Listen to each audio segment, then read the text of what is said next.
New normal, tatanan normal baru, kayak cuci tangan, terus masuk ke bilik disinfektan, dan juga tentunya pakai masker.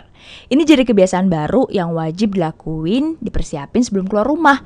Apalagi jurnalis sekarang makin banyak kerjanya di luar rumah. Karena beberapa tempat liputan udah gak bisa lagi diliput secara virtual. Artinya kita harus datang ke lokasinya langsung untuk ngeliput.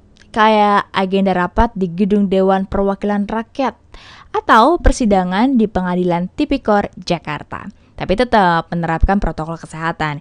Jadi kayak beberapa kursi itu ditutup supaya kita nggak bisa duduk, jadi tetap jaga jarak. Nah, sebelumnya gue mau kenalin dulu campers gue. Ini dia Janivan dan juga Irianda. Mereka yang ngambil gambar di video gue kali ini.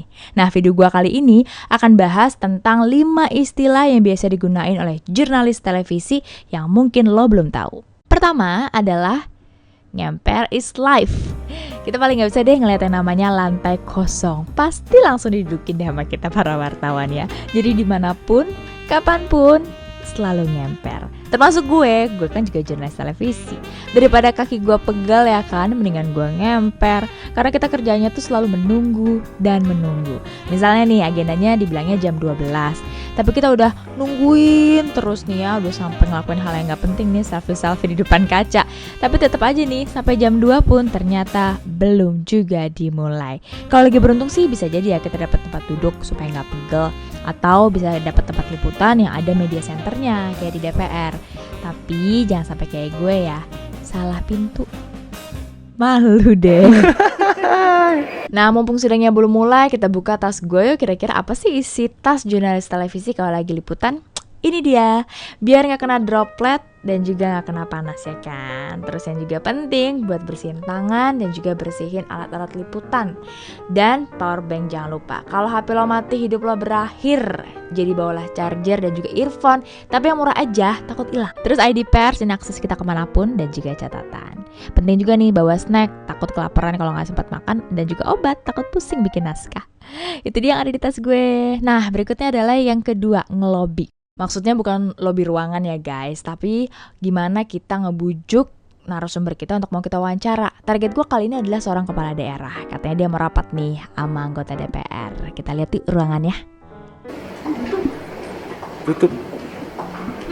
Ternyata ditutup. Tapi kita gak boleh menyerah guys. Gimana ya caranya ya?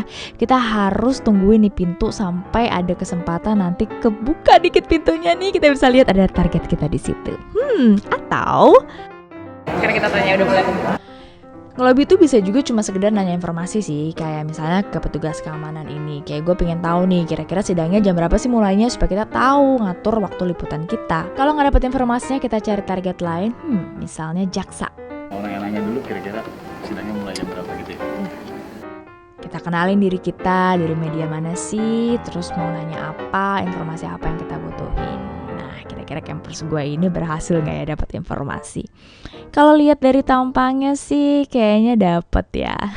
Jadi butuh yang namanya kegigihan dan juga kesabaran. Jangan lupa juga buat cek terus tuh pintu, jangan sampai narasumber kabur.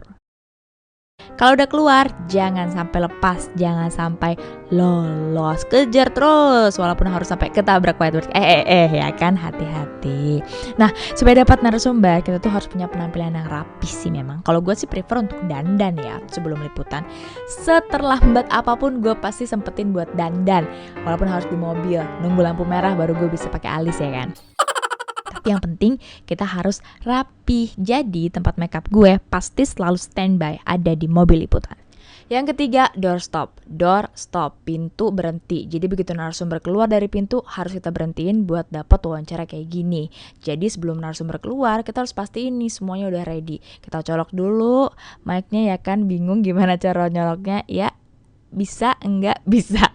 Baru kita cek deh audionya supaya begitu mic-nya dipakai udah bener deh suara narasumber bagus. Yang berikutnya, keempat, transkrip. Jadi semua hasil wawancara tadi kita harus pindahin menjadi teks. Apa sih poin-poin utama dari wawancara? Biasanya kita dapat nih istilah-istilah yang mungkin kita nggak ngerti dari narasumber kita, terutama istilah hukum. Nah, makanya penting sebelum kita liputan, kita harus riset dulu. Atau dengerin wawancara-wawancara dia sebelumnya. Ini untuk memudahkan kita dalam membuat naskah. Intinya tetap tujuannya supaya kita bisa pulang cepet melihat matahari sebelum kita sampai rumah ya kan. Sudah selesai. Selesai. Selesai dong. Pulang.